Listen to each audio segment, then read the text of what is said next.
How do there, guys? Welcome back to Edgar TV, day 5 of the PDC Q School in the UK, and it's day 2 where the tour cards are given out. The winner of today will get a tour card.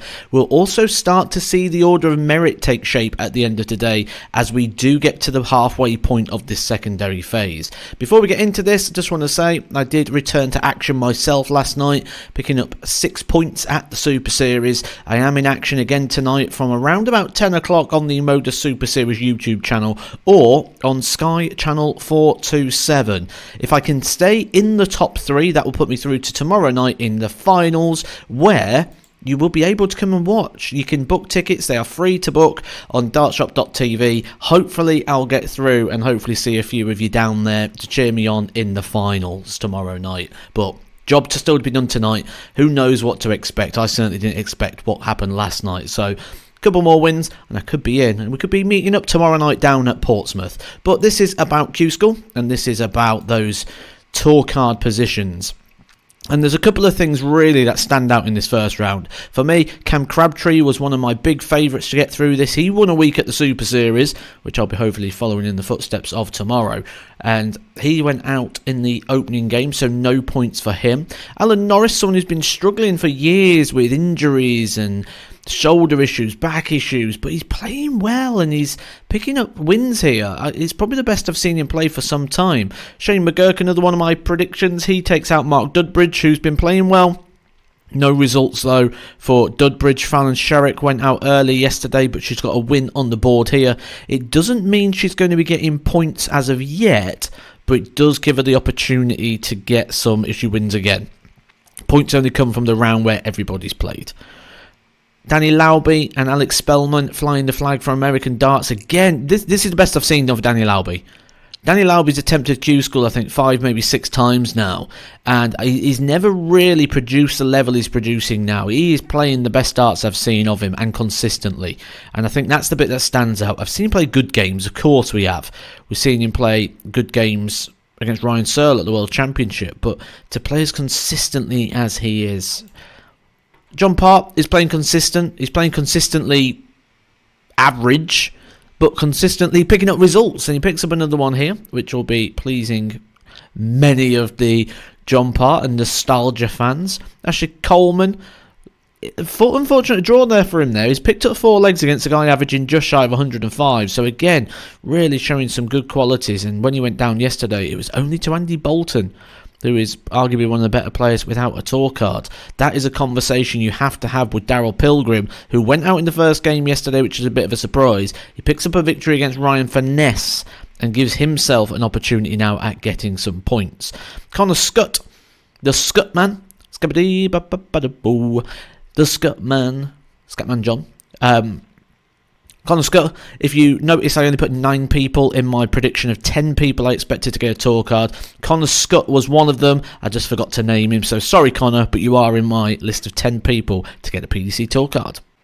Now for me, round 2 is all about the story and the various stories that are going on. Fallon Sherrick, one of my picks to get through this, gets through against Shane McGurk. A huge win there for her. Shane McGurk, a winner of a WWF Gold event.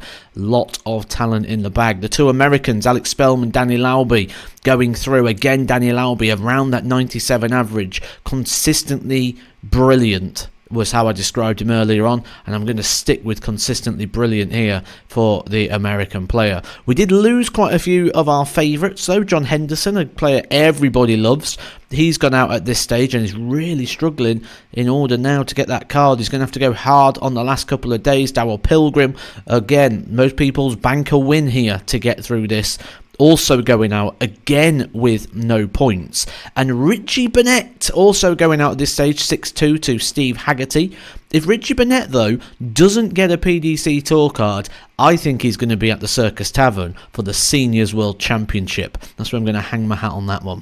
Now this is the round of which we start to get points, the round where there are no buys, and there will be more buys as we go through. People asking where Andy Hamilton is. Andy Hamilton is at the Super Series right now. He got through. Now, if he doesn't get through today and he's not in the Super Series finals, maybe he'll go play Saturday and Sunday. If he does get through. Maybe he goes and plays the Sunday, just plays the one day, because it's evident that his intentions are the Challenge Tour and probably the World Seniors. Now, with that in mind, the bit I don't like is the fact he still took a place in the last 1-8.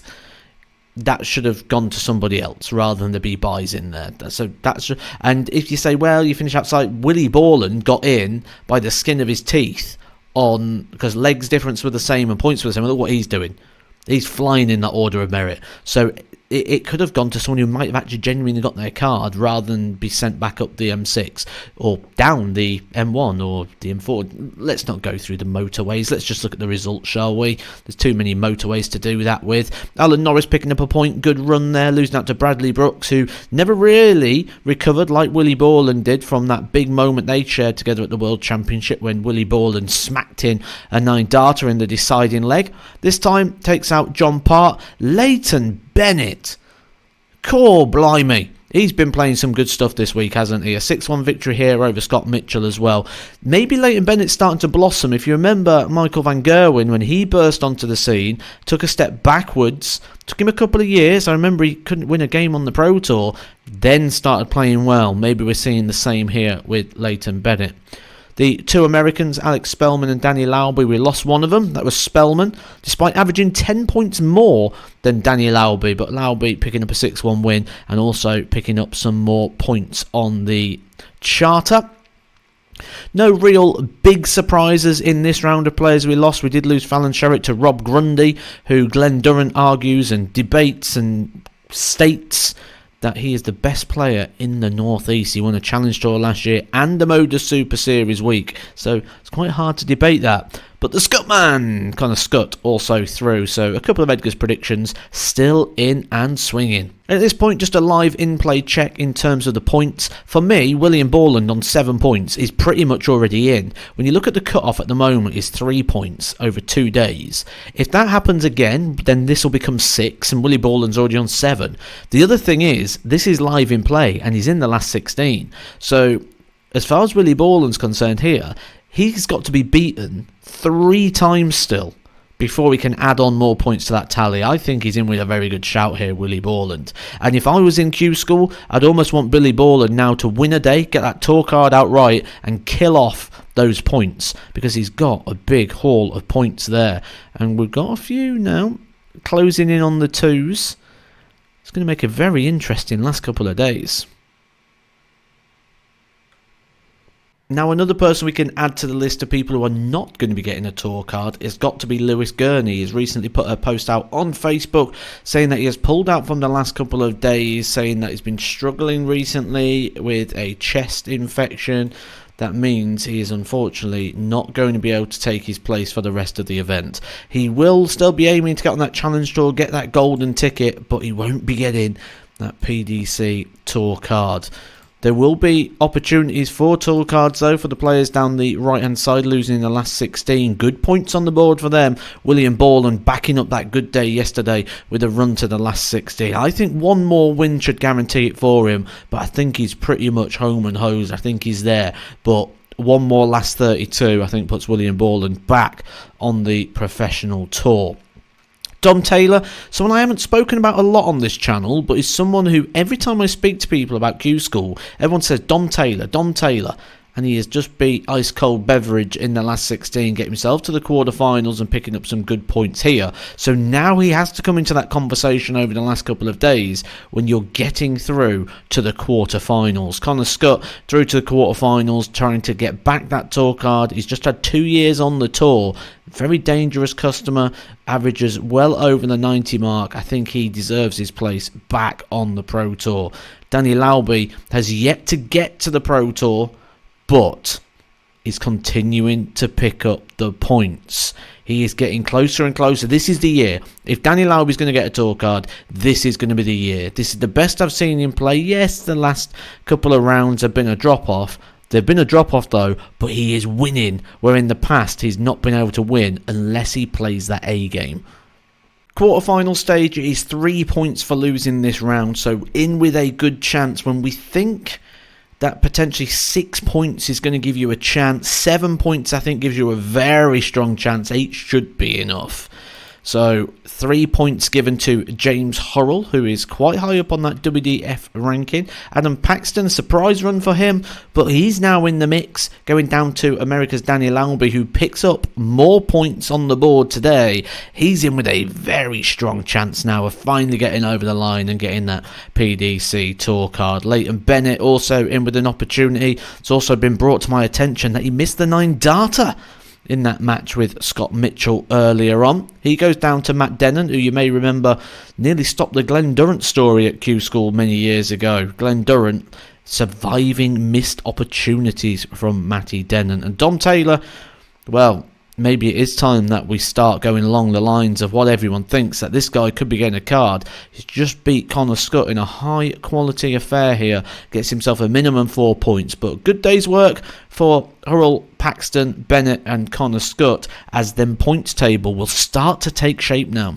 2 absolute monster performances in the semi-final. 2 experienced players, Dan Laubie and Matty Denon, unable to land a blow on Rob Grundy, the man we've already said Glenn Durrant believes is the greatest player in the Northeast, and also Dom Taylor, both averaging over 100. But again in that final, look at this, 105.25 for Rob Grundy. He won a Challenge Tour event, he won the Moda Super Series a week down there, and now he is a PDC tour card holder. With stats and averages like that, he's going to be dangerous. I really do like his throw, I like the action, like the way the darts lie. He won in 12, 15, 15, 16, 11 and 15 darts in the final leg.